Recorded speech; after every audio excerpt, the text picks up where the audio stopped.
എല്ലാവർക്കും ഉള്ള ഒരു ചോദ്യമാണ്. നിങ്ങൾ 2 പേരേ ഉള്ളൂ, അപ്പോൾ അത്രയൊന്നും ഭക്ഷണമൊന്നും ഉണ്ടാക്കണ്ടല്ലോ, വേഗം ജോലിയൊക്കെ കഴിയില്ലേ? പക്ഷെ അങ്ങനെയൊന്നുമല്ല കേട്ടോ. ഞങ്ങൾ ഭക്ഷണം നന്നായിട്ട് കഴിക്കും, എല്ലാ സംഭവവും ഉണ്ടാക്കും. അപ്പോൾ ഇന്ന് കുറച്ച് വെയിലൊക്കെ വന്ന് പച്ചക്കറി തോട്ടത്തിൽ പോയപ്പോൾ വെണ്ടയൊക്കെ നന്നായി മൂത്ത് പോയിരിക്കുന്നു.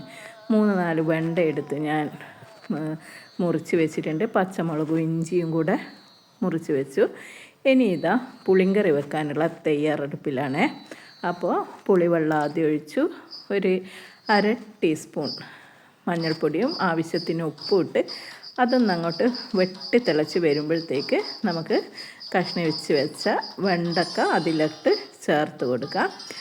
വെണ്ടക്ക പെട്ടെന്ന് വെന്ത് കിട്ടല്ലോ. ഇതിപ്പോൾ ഇത്തിരി ഒന്ന് മൂത്തിട്ടുണ്ട് എങ്കിലും പെട്ടെന്ന് വെന്ത് വരും. അതവിടുന്ന് വേവട്ടെ. അപ്പോഴത്തേക്ക് നമുക്ക് അരപ്പിനുള്ള തയ്യാറാക്കാം.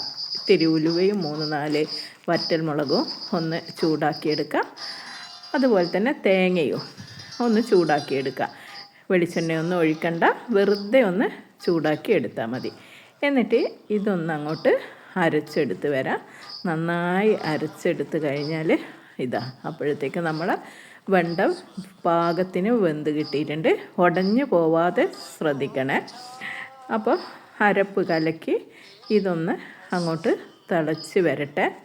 അപ്പോൾ ഏകദേശം നമ്മുടെ വെണ്ടക്കറി തയ്യാറായി എന്ന് തന്നെ പറയാം. കറിവേപ്പില ഇട്ടില്ലല്ലോ, ഇനി നമുക്ക് കറിവേപ്പിലയും കൂടി അങ്ങോട്ട് ചേർത്ത് കൊടുക്കാം.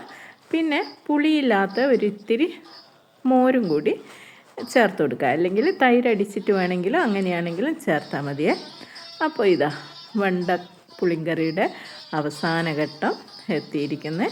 ഇനി ഒരു താളിപ്പും കൂടി, ഇത്തിരി വെളിച്ചെണ്ണയിൽ കടുക് പൊട്ടിച്ച് നല്ല ജീരകവും പൊട്ടിച്ചെടുത്ത് വറ്റൽമുളകും, ഇത്രയും മതി താളിപ്പിന്.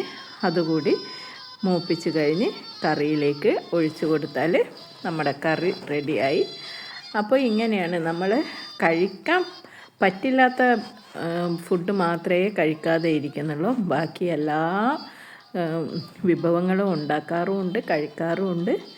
അപ്പോൾ ഇന്നത്തെ ഊണിന് ഇങ്ങനെയൊക്കെയായിരുന്നു. ചോറും ഞാൻ വളരെ കുറച്ച് ചോറേ കഴിക്കാറുള്ളൂ. അപ്പം പിന്നെ ഇതാ വെണ്ടക്ക പുളിങ്കറിയും അതുപോലെ തന്നെ കർമൂസ ഓലനും പിന്നെ ഇത്തിരി ചിക്കൻ മസാലയും വെച്ചിട്ടുണ്ടായിരുന്നു. ഇതായിരുന്നു ഇന്നത്തെ ഊണ്. മാങ്ങ ഉപ്പിലിട്ടതും അച്ചാറൊക്കെ ഉണ്ട്. പക്ഷേ അതൊന്നും അങ്ങനെ എപ്പോഴും കഴിക്കാറില്ല. എന്നാൽ പിന്നെ ഞാൻ കഴിക്കട്ടെ. Thank you.